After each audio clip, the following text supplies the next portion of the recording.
Nama Budaya Sancarai yang terhormat Wakil Ketua DPR Provinsi Jawa Tengah Saudara Ferry Wawan Cahyono atau yang mewakili, yang terhormat dan terbanggakan Kepala Balai Besar Transportasi Darat Provinsi Jawa Tengah dan Daerah Istimewa Yogyakarta, tokoh muda kita, putra asli Madiun, Jawa Timur, Mas Eko Agus Susanto, SEMSI.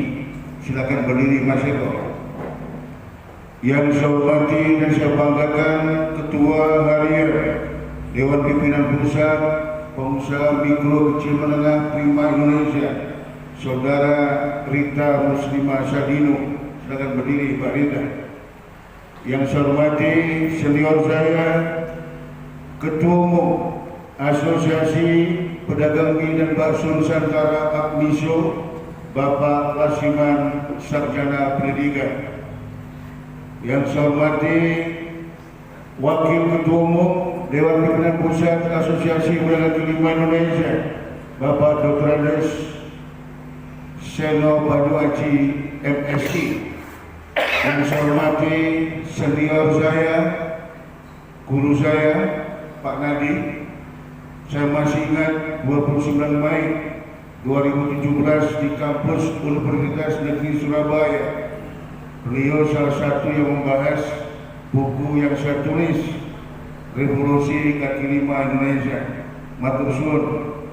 Yang saya hormati Ketua Umum Sabu Jagat Kiai Haji Yusuf Ahmadi. Silakan berdiri Pak Yusuf. Beliau bangun masjid besar di Gemolong. Cimolong. Gemolong. Yang saya hormati Ketua DPW APRI Provinsi Jawa Tengah, Saudara M. Fahmi Zulfiandi SIP. Beliau ini Pak, beratnya 147. Dia tidak ingat sama rakyat kecil, jadi makan terus sehingga gemuk. Dan Bapak Ibu sekalian yang saya banggakan, marilah kita selalu bersyukur kepada Tuhan Yang Maha Kuasa Allah Subhanahu Wa Taala.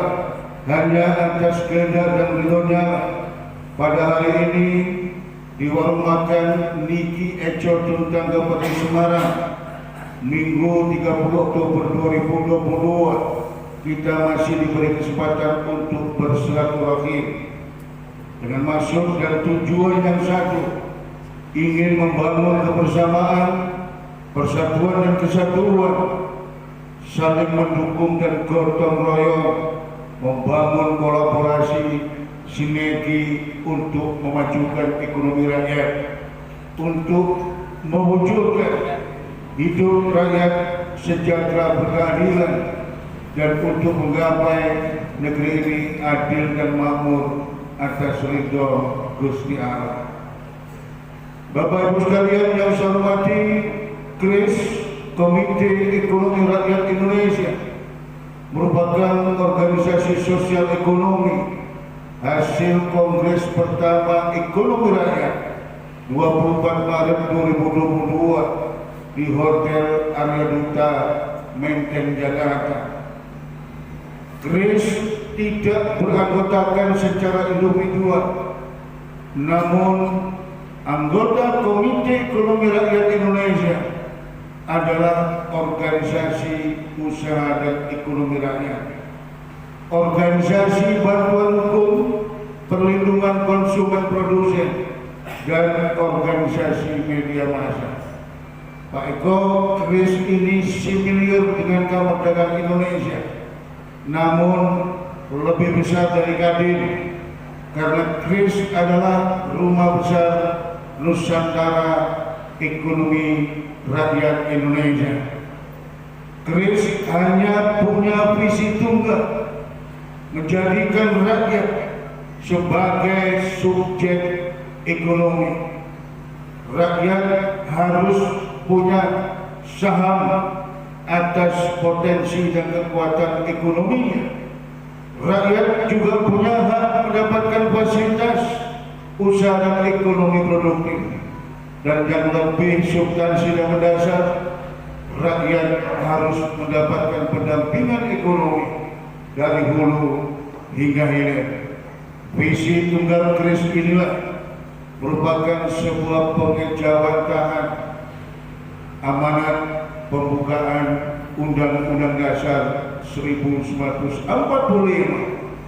Kris akan mengayomi, melindungi, dan mengkanalisasi segala persoalan, hambatan, dan tantangan ekonomi rakyat, termasuk di era web digital ekonomi. Kuncinya hanya satu: seluruh pelaku ekonomi rakyat, petani, nelayan, pedagang, buruh, sopir, ojek, becak, home industri, pemulung, termasuk tenaga kerja di luar negeri, harus bersatu dan tangguh untuk membangun sinergi kolaborasi antar pelaku ekonomi rakyat dengan pemerintah, dengan swasta, dengan kekuatan ekonomi yang lain, baik regional, lokal, nasional maupun global. Kedepan Pak Nadir, yang akan eksis bukan konglomerat, bukan pengusaha besar, namun pelaku ekonomi rakyat yang terkelola secara profesional, yang terkelola secara baik dan benar, dan based on ekonomi. Saya tadi bincang-bincang sama Mas Eko. Kris punya program yang sangat berdasar. Ada 9 program utama Kris hari ini. Yang pertama, penyaluran modal usaha perbankan dan non-perbankan. Yang kedua, rantai pasok pangan, bahan baku usaha dan ekonomi rakyat. Saudara-saudara, rantai pasok ini sangat penting, berada di tengah-tengah. Tatkala rantai pasok ini berjalan dengan baik dan benar, maka sektor hulu, petani, nelayan, home industri akan terjamin untuk mendapatkan pembelian atau hasil panen yang layak dan tidak mudah tergiur atau terpengaruh oleh isu-isu panen raya atau impor. Rantai pasok pangan ini juga sangat penting, didukung oleh teknologi digital.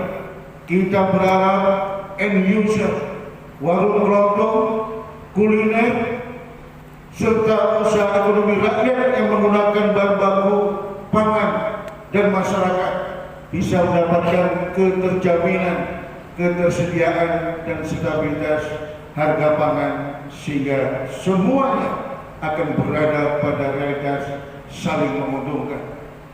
Kemudian yang ketiga, saudara-saudara, Kris melakukan pengadaan motor listrik dan take over leasing kendaraan roda 2 berbasis kredit modal usaha perbankan.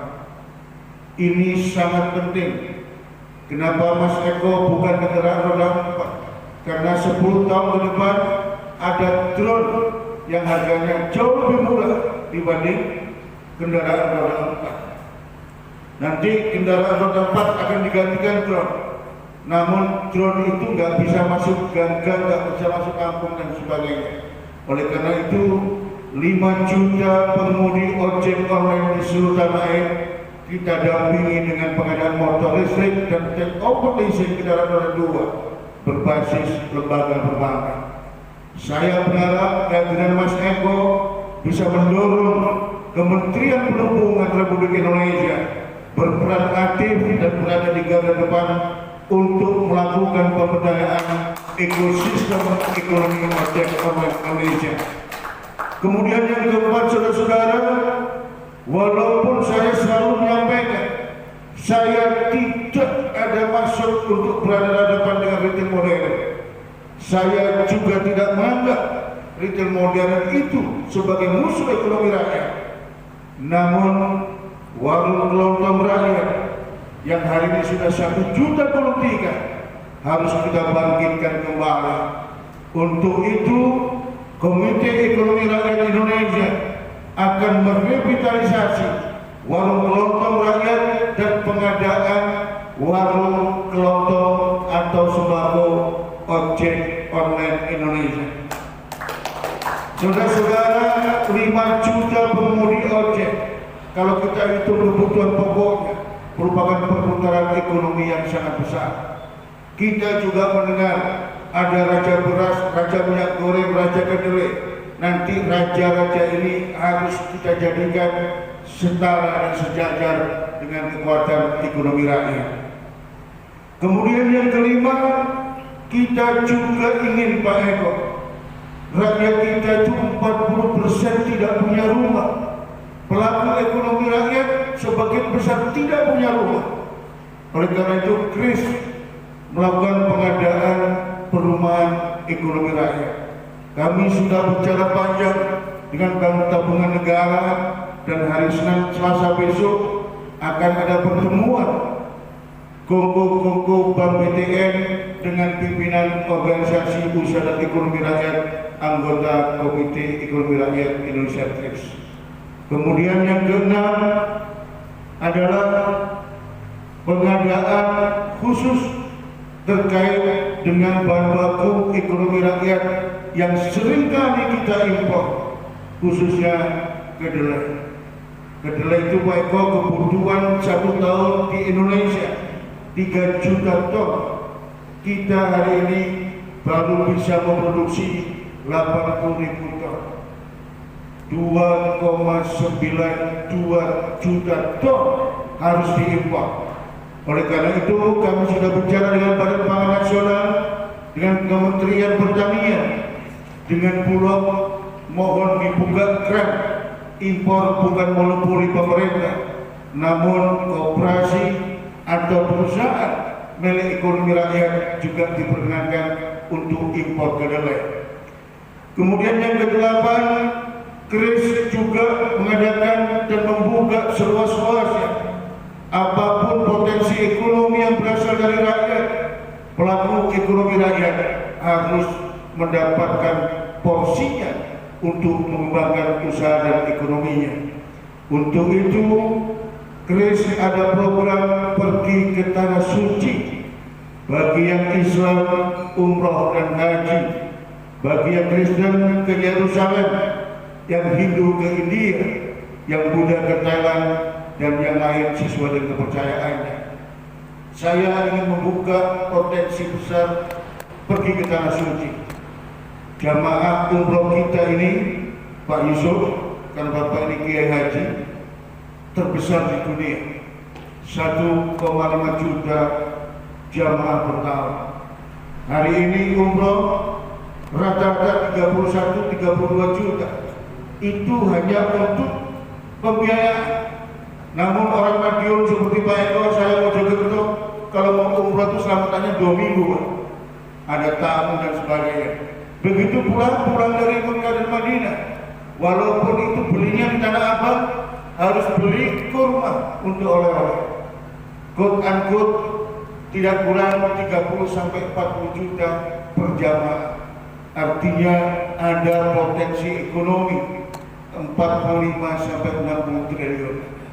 Oleh karena itu, KRIS mendorong program revitalisasi dengan harapan pelaku ekonomi rakyat bisa menunaikan keyakinannya pergi ke Tanah Sucinya masing-masing. Dan yang terakhir yang tidak kalah pentingnya adalah inklusi dan transformasi digital ekonomi rakyat. Ini sangat penting, walaupun kita tahu rakyat kita banyak yang tidak melek teknologi. Oleh karena itu, transformasi digital, inklusi digital harus didampingi organisasi yang melindungi dan mengayominya. Latar belakang itulah Bapak Ibu sekalian, hari ini Komite Ekonomi Rakyat Indonesia melakukan kongko ekonomi rakyat se-Jawa Tengah. Di Jawa Tengah ini ada 35 kabupaten kota, ada 576 kecamatan, ada 75.000 desa, ada 8.500 kelurahan dan ada 4,8 juta pelaku ekonomi rakyat. Dengan jumlah penduduk 35 juta, Jawa Tengah menjadi salah satu pilar utama untuk pemberdayaan ekonomi rakyat dan pilar utama ekonomi bangsa kita. Oleh karena itu, Mas Eko, kami berharap Kementerian Perhubungan mengambil peran sentral dalam rangka untuk mendongkrak kekuatan ekonomi rakyat yang selama 2,5 tahun terpuruk akibat pandemi COVID-19. Saya ucapkan terima kasih kepada Mas Eko Agus Susanto atas perkenan kehadirannya, Mbak Rita Muslimah Sadino, Mas Rasiman, Mas Seno, Pak Fahmi, dan Pak Yusuf dan Bapak-Bapak sekalian. Insya Allah semua yang kita lakukan dengan hati murni bersih dan suci, dengan niat tulus dan ikhlas, akan dikabulkan oleh Tuhan Yang Maha Kuasa, Allah Subhanahu wa Ta'ala. Kurang lebihnya saya mohon maaf. Salam sejahtera, selamat sore, dan taufik wal hidayah, wal ridho wal inayah, wallahu muwaffiq ila aqwamit thoriq. Wassalamualaikum warahmatullahi wabarakatuh.